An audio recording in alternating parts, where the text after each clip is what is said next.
Over 12,000 people in America have died from COVID-19 since my last video was published. December 9th saw the worst loss of life in a single day yet, with 3,157 deaths. We've now reached just under 300,000 deaths from COVID-19, with over 381,000 excess deaths in 2020. It's hard enough to quantify the scale of that, but it's nearly impossible to qualify it. The good news in that regard is that the FDA approved a COVID-19 vaccine by Pfizer on Friday that will be shipped right away, so Americans will soon begin to be safely inoculated, and more vaccines are on the way. Many more people will die or be injured by this virus before all is said and done, but some models have us achieving herd immunity via infection and vaccination by as early as June. Unfortunately, the same can't be said about the economic epidemic that has accompanied the COVID-19 pandemic, which has similarly devastated people's livelihoods. For this, the outlook isn't as optimistic. If you remember back to the end of March, Congress passed the Coronavirus Aid, Relief, and Economic Security Act, also known as the CARES Act. The CARES Act sent direct payments to residents in the form of advanced tax credits, and this meant most households got $1,200 for each adult and $500 for each dependent. It also drastically expanded the coverage of unemployment insurance to include gig workers and self-employed workers, and it increased the amount paid by unemployment insurance by $600 through July.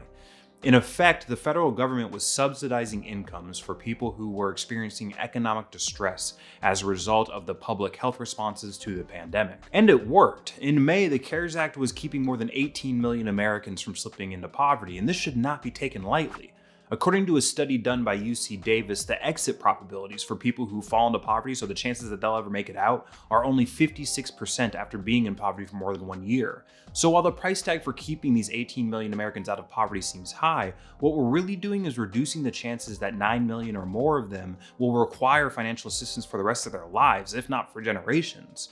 Not to mention the loss of quality of life, if not life altogether, that comes with economic despair. However, the CARES Act was only temporary, and since its depletion, poverty has become worse in America than it was before the pandemic began.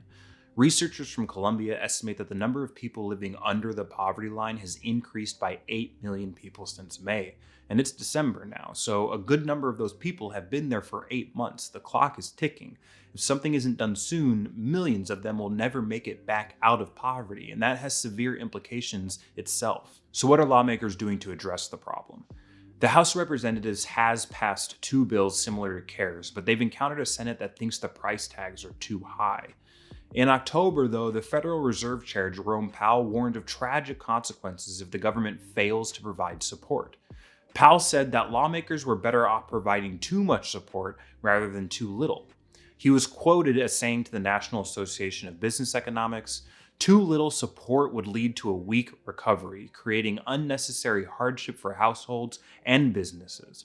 Over time, household insolvencies and business bankruptcies will rise, harming the productive capacity of the economy and holding back wage growth. By contrast, the risks of overdoing it seem, for now, to be smaller." Unlikely faces in the private sector agree. Even Kevin O'Leary of Shark Tank fame has been publicly advocating for direct payments, even if it's at the expense of more funding for business loans. In a recent interview with Yahoo Finance, O'Leary said, "I'd much rather have a stimulus package that gives individual checks or extends unemployment benefits for the next 14 months. The idea that the government can pick winners and losers in business has clearly been demonstrated to be false. Why do I want to bail out the shareholders of an airline when really it should go bankrupt? We don't need to fly everywhere anymore. We can do it in a Zoom call. I want to take care of the flight attendants and the people that used to work at those airlines." Those are the old economy. Winners, losers, that's capitalism. But people we've got to care about. O'Leary's cast member on Shark Tank, Mark Cuban, agrees, recently telling CNBC in an interview that he thinks every American household should get a $1,000 check every 2 weeks, which they would have to spend within 10 days.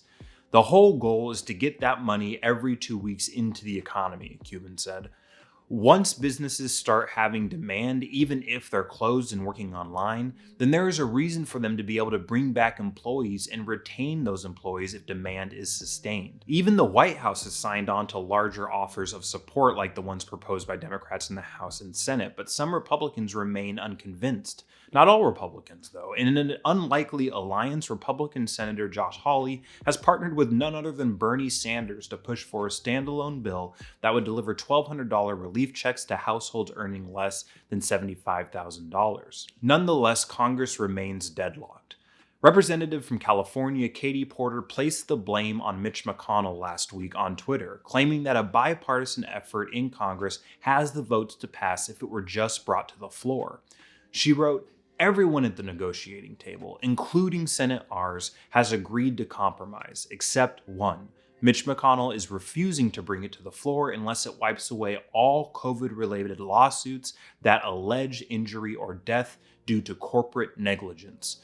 These lawsuits represent the worst of the worst examples of disregard for human life. Cases filed on behalf of nursing home patients and grocery store workers who died because the company in charge of keeping them safe prioritized cutting costs over protecting them." Additional reporting supports Porter's claim. However, McConnell says that he will only budge off of the liability protections if Democrats agree to remove state and local tax or SALT relief from the bill.